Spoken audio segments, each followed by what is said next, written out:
अस्सलामुअलैकुम दोस्तों, उम्मीद है मेरी पूरी यूट्यूब फैमिली खैरियत से होगी और हमेशा की तरह खुशो खुर्रम होगी। हॉरर स्टोरी सुनाते सुनाते पता ही नहीं चला कि वक्त कैसे गुजर गया। कब 1 साल पूरा हो गया और मेरी छोटी सी यूट्यूब फैमिली 100 सब्सक्राइबर्स से बढ़कर 700 प्लस हो गई। आज जो वाकया मैं आप लोगों के लिए लाया हूं, वो मुझे हैदराबाद से महेश ने भेजा है और आज भी ये वाकया भेजने वाले की जुबानी ही सुनाया जाएगा। तो शुरू करने से पहले आयतुल कुर्सी और दुरूद शरीफ पढ़कर खुद पर दम कर लें, क्योंकि आज की कहानी सिर्फ आप ही नहीं बल्कि आपके आसपास मौजूद वो मखलूक भी सुन सकती है। और अगर कहानी के दौरान आपको कुछ महसूस हो तो कमेंट करके ज़रूर बताएं। मेरा नाम महेश शर्मा है और मैं एक डॉक्टर हूँ। ये वाकया मेरी पहली जॉब के दौरान पेश आया और आज भी इस वाकये की वजह से मैं कभी कभी बहुत डिस्टर्ब हो जाता हूँ।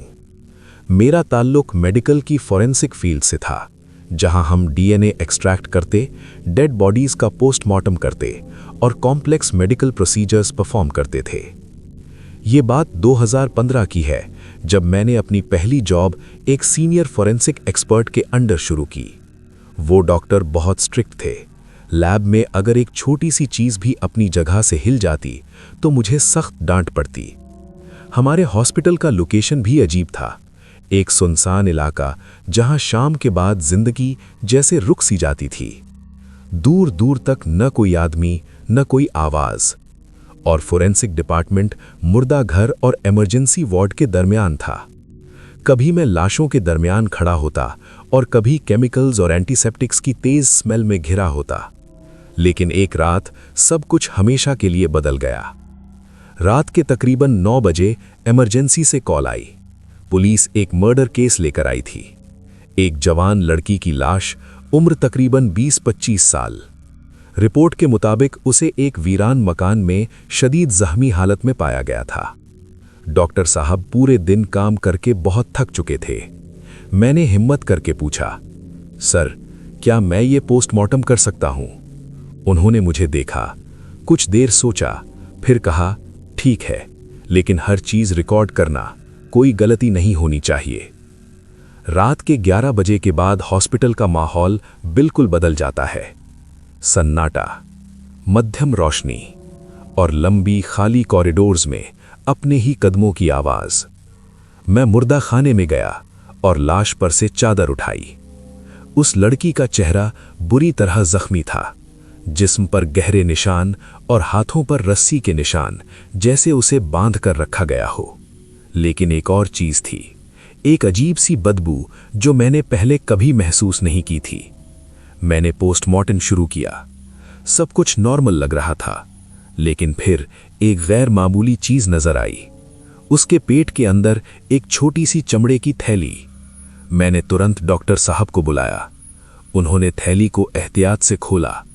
अंदर एक पुराना तावीज था, जिस पर अजीब निशान और अरबी में कुछ लिखा हुआ था। डॉक्टर साहब का चेहरा बदल गया। उन्होंने धीरे से कहा, यह सिर्फ तावीज नहीं है, ये कुछ और है। इस सब के बाद मैं वॉशरूम की तरफ गया। रात के 3 बज चुके थे। पूरा फ्लोर खाली था। चलते हुए मुझे महसूस हुआ जैसे कोई मेरे पीछे चल रहा है। मैंने मुड़कर देखा, लेकिन वहां कोई नहीं था। वापस आते हुए मैंने एक औरत को कॉरिडोर में गुजरते देखा। वो अबाया पहने हुए थी और उसका चेहरा हल्का सा नजर आ रहा था। जब वो मेरे पास से गुजरी तो एक ठंडी हवा का झोंका महसूस हुआ। मैं बिना सोचे आगे बढ़ गया, लेकिन जब मैं पोस्टमार्टम रूम में वापस आया और मेरी नजर लाश पर पड़ी तो मेरे पैरों तले जमीन निकल गई। वो चेहरा बिल्कुल वही था जो मैंने अभी कॉरिडोर में देखा था। मेरा गला खुश्क हो गया। सर, ये अभी बाहर थी। डॉक्टर साहब ने उससे में कहा, क्या बकवास कर रहे हो, यहां से कोई नहीं गया। लेकिन फिर उन्होंने चादर उठाई और इस दफा लाश की आंखें आधी खुली हुई थीं। उस रात दरवाजे पर दस्तक हुई। बाहर कोई नहीं था और जब मैं सोया तो ख्वाब में वही लड़की मेरे सामने बैठी थी और वो सिर्फ एक ही बात पूछ रही थी, मेरी चीजें कहाँ हैं? मैं एक झटके से उठा और उसी वक्त फैसला कर लिया, मैं वहां दोबारा कभी नहीं जाऊंगा। मैं हॉस्पिटल से निकल गया और आज तक उस रात को भूल नहीं पाया।